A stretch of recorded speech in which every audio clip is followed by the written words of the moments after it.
Hey, welcome back to another Just 5 Mins. And the pace of AI evolution is going faster and faster. But that doesn't mean you have to be like me and just trying to grip hold of the side of it and hang on for dear life. Which is actually a really good, a good wake-up call, isn't it? Rather than chasing after everything that's new and shiny, you've really got to work with what you want to and need to work with, I guess. But I can't help it, you know. I make no apologies. I love seeing what is happening because it is quite inspiring, quite scary as well at some stage. But anyway, but today I think this has been all to do with AI doing design stuff. I mean, Figma has got AI built into it to help you build a lot of stuff like that. One thing that I couldn't remember, I did an episode 2 or 3 episodes back about Google Stitch, and it's good, but it seemed, and it was early preview, so it wasn't brilliantly polished or anything, but the application that I was trying to remember, and I couldn't remember what it was something called UX Pilot, which is something I've played with. It's sort of like Figma with AI before Figma had AI, and it's got a bit more to it. I shouldn't really say that because you know, it is its own application. It isn't just a straight copy of Figma, but it's uxpilot.ai, and I'll put the link below.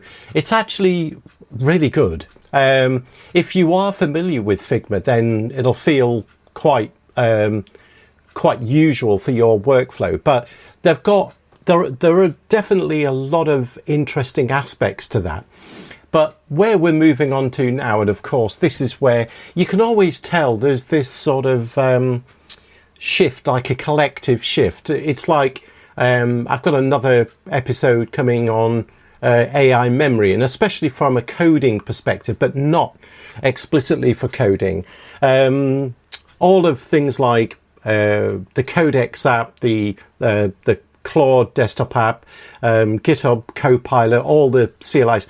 The memory generally, and when I talk about memory, is all that context that, you know, it remembers what you've already done or what you've been talking through and all that sort of stuff. That's all usually stored locally, and for most cases that's fine. But anyway, there's a few lessons I've learned along that little adventure that I'll put into a new podcast.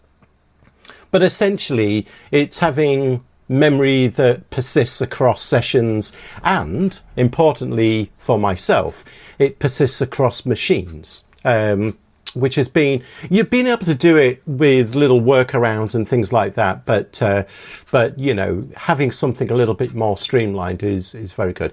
But back to Anthropic and Claude, they've literally just released Claude Design, basically.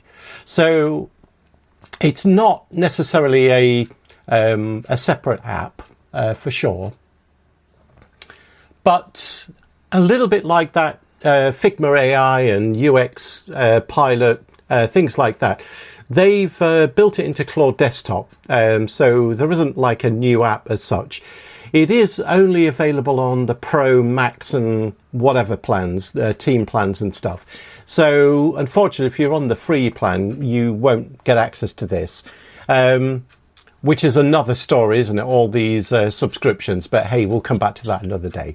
But anyway, the idea is it sort of works or looks like a little bit like Figma, UX Pilot and things like that. And but obviously it's all sort of AI driven. But I have to say, it's the same what's going on with coding, but traditional design is getting, I don't know, it's like coding. It's like almost like making artisan bread or something. I mean, people will still do it. People will still, you know, hand code code, and I think you should in certain areas, by the way. But it's a bit like design. I think the traditional UI design is really getting pushed aside. You still need to know, though. There's always this balance, isn't there? It's like I posted a LinkedIn article about, you know, where somebody was just vibe coding and got a huge bill because they didn't understand the implications of not just the coding, but the infrastructure, where it was hosted and all of those things. And if you blindly go and do this stuff, well, yeah, you know, you go and jump off a cliff without a parachute. Well, you know what the impact's going to be, literally.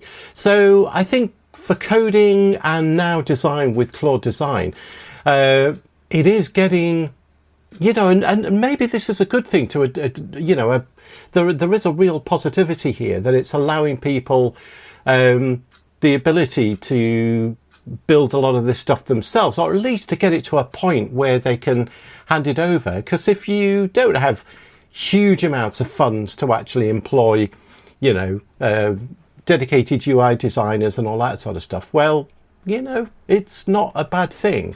And people adapt, you know, and I know that's going to be very difficult, but it's the same thing that's happening in coding and other professions anyway. It is going through that adapting phase, like I'm sure we did when we went from horse and cart to motorized vehicles, you know. But I know it's a bigger thing. Don't get me wrong. I'm not trying to, you know, dismiss the impact. But anyway, back to Claude Design. It looks really cool. But the thing is, it isn't just generating like Figma. It's not, I mean, sorry, I shouldn't be too unfair really, because there are a lot of similarities to Figma and UX Pilot. But when you design, whether it's a mobile interface or, you know, a web app or whatever, it does have that other design system behind it, where it's looking at things like, you know, is it dark mode, light mode, the typography, all of these things. But you do have the option to create wireframes if you just want to wireframe stuff up, or fairly decent high fidelity mock-ups. So they're, you know, more realistic looking. And it does loads of interesting stuff for marketing and, like I say, for designers, but also you can hand it off for, you know, it'll generate HTML, CSS and everything for you, as well as, you know, PDFs and other things, and Excel sheets for all your output and stuff like that. So it's got a lot of really, really clever things. And the fact that it's built into Claude Desktop, if you've got the Pro plan, then it's a pretty useful thing to check. I think check out UX Pilot as well, and obviously Figma as well. They're all very easy to get into these days, and certainly with those AI elements, it's worth getting across those things. So, but Claude Design definitely looks something like, yep, that was the next thing that was coming along the line, wasn't it? And they've sort of Canva has partnered with them, you know, the massive Canva design, goodness knows what it is these days. It's got so much in it.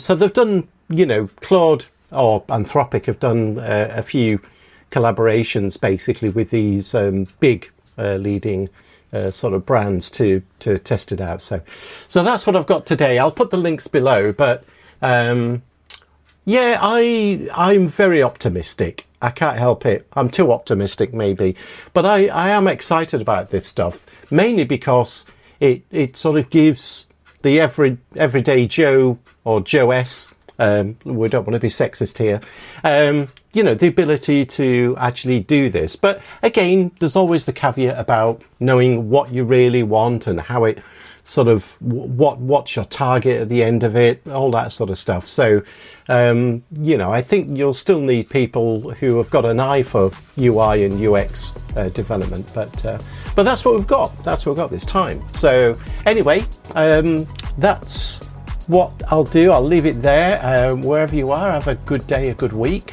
and we will catch you on the next one.